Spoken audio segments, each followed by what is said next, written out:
Alright, this is going to be a follow-up video to that fuzzy jump video I made, because it was pretty trash. It was the first video I ever made. So this is going to be a comprehensive guide on defensive option selects in Strive. Dealing with pressure in Strive can be really tricky. It can be really hard to know when it's your turn. You can often feel the urge to hit buttons so you don't get thrown.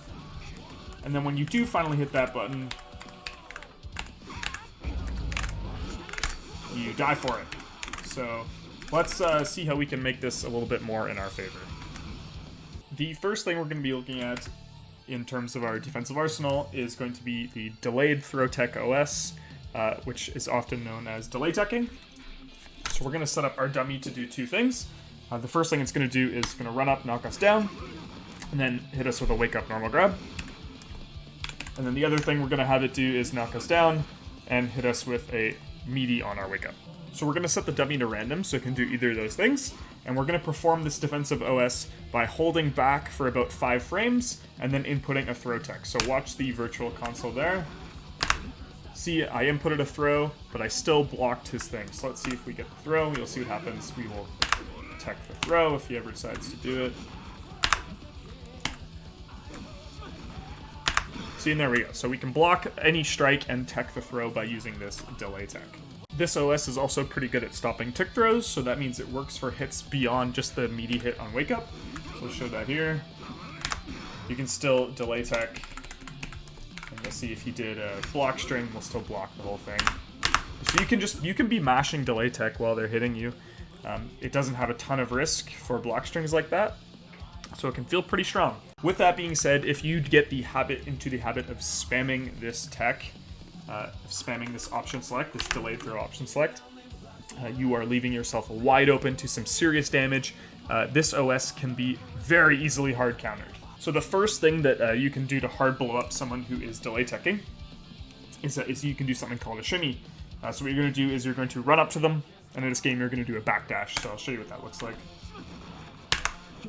So you see the throw OS misses because you're holding. So there's no reactions involved. You're committing to the OS when you do it. So you're holding back and then inputting the throw after that amount of frames. So since you've committed to doing that, your throw is going to whiff when they backdash, and then they'll hit you with a big counter hit combo.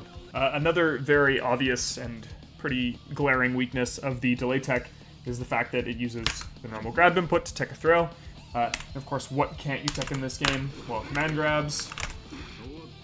So if we try to use this defensive OS against someone with a command grab and they go for command grab, we'll get punished. We won't be able to tech out of that throw. So a very quick overview of this option select. So it beats strikes, it beats normal throws, it loses to command throws, and it loses to people shimmying us. So let's kind of put that together to think about when we might want to use delay teching. So we're going to want to use delay tech some of the time, but we're not going to want to get in the habit of spamming this. When you do successfully delay tech an opponent's offense, it can be usually, like, if they know that this option select exists, it's pretty obvious to tell that you're doing it, because the throw gets teched later in the animation. So they can go, oh, okay, they just delay teched me there. So that they know you're throwing that option in, and then they'll start to shimmy. Now that might sound like a bad thing, okay? So like, since delay tech has such risk to get countered, you might think, okay, I never want to use it. But getting them to go for a shimmy is actually a really big W on defense. And this is like the type of wins you're looking for in Guilty Gear, or at least in Strive. So if you can get them to go for a shimmy, and you think they're going to go for a shimmy, bam, you can take your turn back.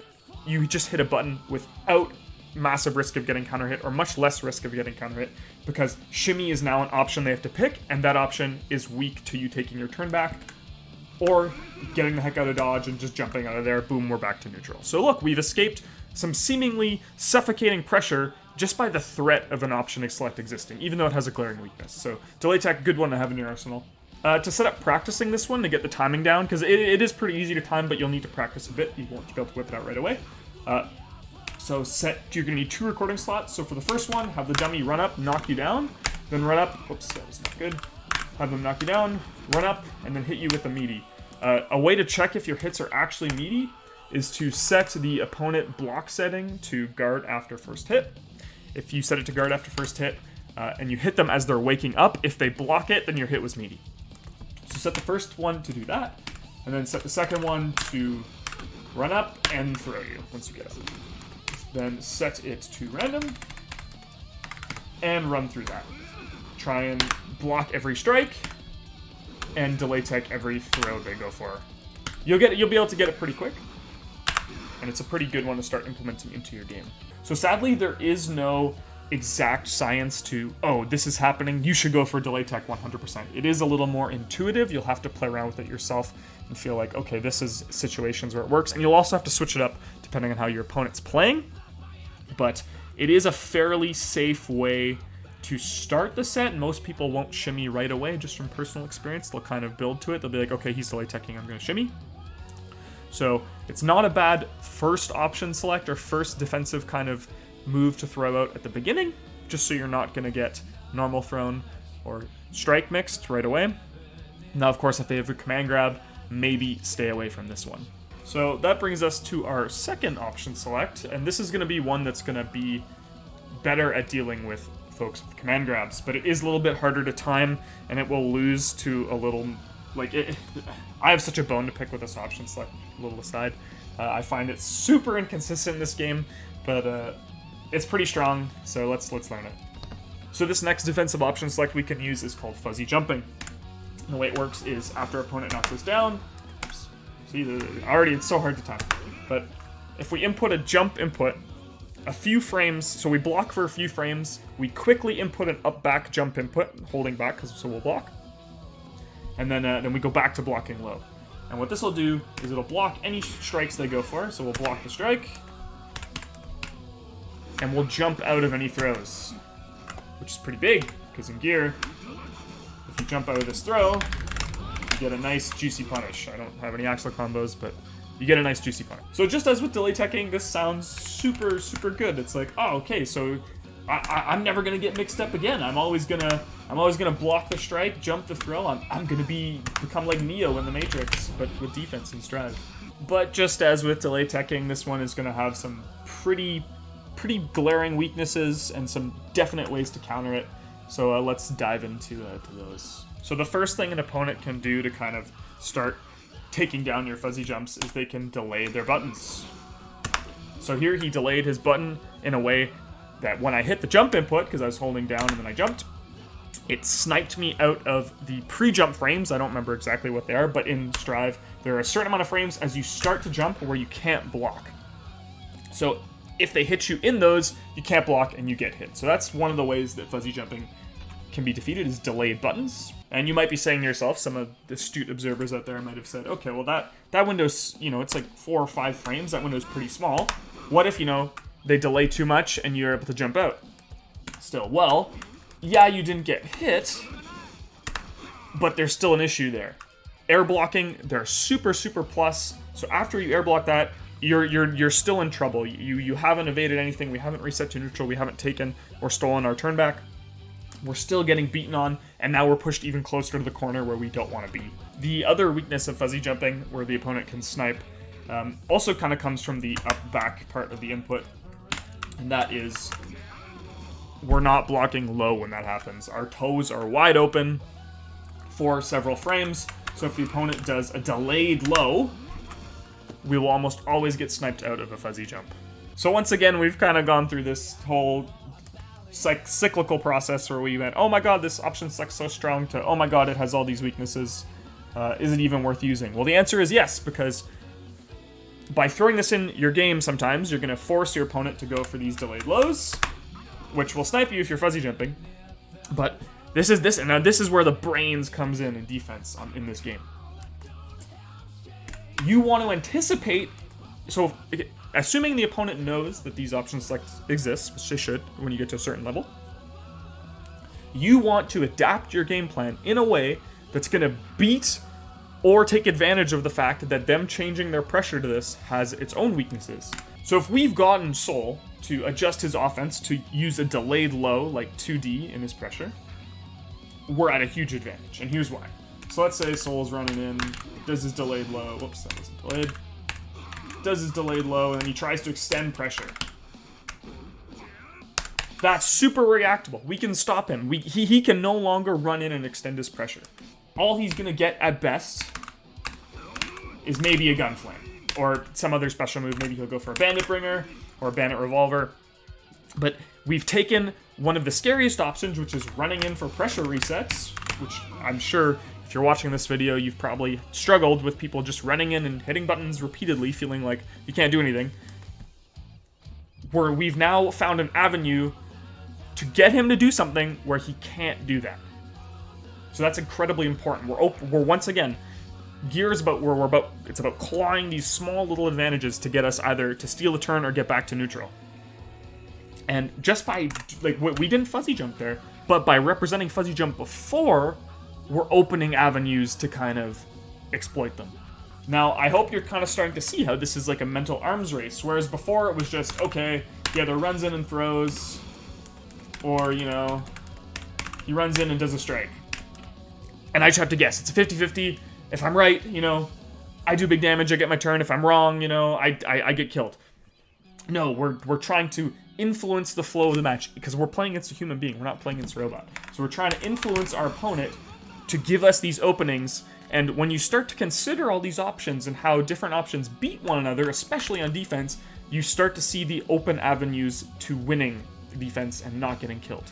So once again, to recap, Fuzzy Jump is going to defend you from strikes. You're going to beat throws and command throws by jumping away from them. You're going to lose to delayed buttons, and you're also going to lose to delayed lows.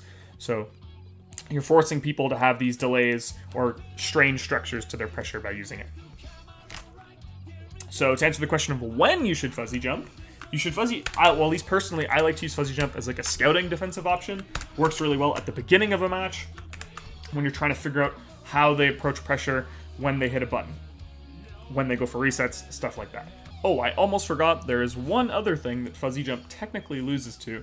You don't hard lose, they'll just get to keep their pressure, but you're not taking advantage of an opening. And that is going to be when people go for things that are punishable on reaction. So if Soul does this string here into Bandit Bringer, you can punish with 6p on reaction. But if you're fuzzy jumping, remember, fuzzy jumping is not something you do on reaction, it's something you do in prediction. So I'm just here fuzzy jumping. I'm not going to be able to, if I choose fuzzy jump, I'm not going to be able to 6p that move, and he's going to get to continue his pressure. So if the opponent is using a lot of moves that are punishable on reaction, think of stuff like this, think of stuff like Chip's overhead in his Rekka, look to maybe not fuzzy jump and punish with your reactions. So the last thing we'll talk about today, and it's a little bit weird, but it's why would you ever want to hit a button on defense? If we have these option selects that are going to open up our opponent to, you know, ways of getting out that don't involve mashing, because, you know, we're watching this video because we don't want to get counter hit on defense anymore and die from mashing buttons to stop them from throwing and doing stuff. So why would we ever want to hit a button on defense? Because pros do it, so why do we hit buttons on defense? So let's set up Soul to knock us down and run some pressure, and we're going to try and fuzzy jump out of it.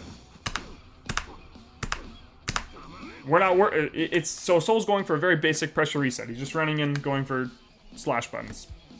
And we're fuzzy jumping, you know, we're mostly blocking, but we're not getting out. We're getting pushed to the corner, and he's just resetting his turn over and over again. So I hope we've been playing long enough to know that what he's going for there is not plus enough to not be mashed out of. We can't really react to it. It's a little too fast for that. But we have enough time to hit our fastest button, which in Axe's case is 2k, and stuff him from resetting. So with all that being said, all that to show an example, what we want to hit buttons in Strive is to stop people from going for pressure resets. So if they're just, you know, going close slash, see, look, hit the button, stop them. If they're just trying to loop close slashes, just keep resetting you. Resets are what you want to hit buttons on, because none of our other defensive options. Well, if the reset has enough space, maybe you can hold up back and get out. But as we saw when trying to fuzzy jump, a lot of the time they'll just hit you and bring you right back down. So when they're going for resets, just hitting buttons, running in, you want to mash to get them out. That is the reason you mash in Strive, is to stop them from resetting pressure. Now I can already hear it. Some of you are saying, "Oh, but I mash to get out of throws, and it works all the time. When they go for kick throws, I mash and I stop them." So yes, that works. That is totally fine. Mashing definitely beats throws. I'll show that right now. If we knock him down, he goes, whoops, gotta time it right. If he knocks us down, he throws us, we have more than enough frames with our throw protection to stop him with a mash. But think about the risk versus reward. We get a light mash, we do 66 damage.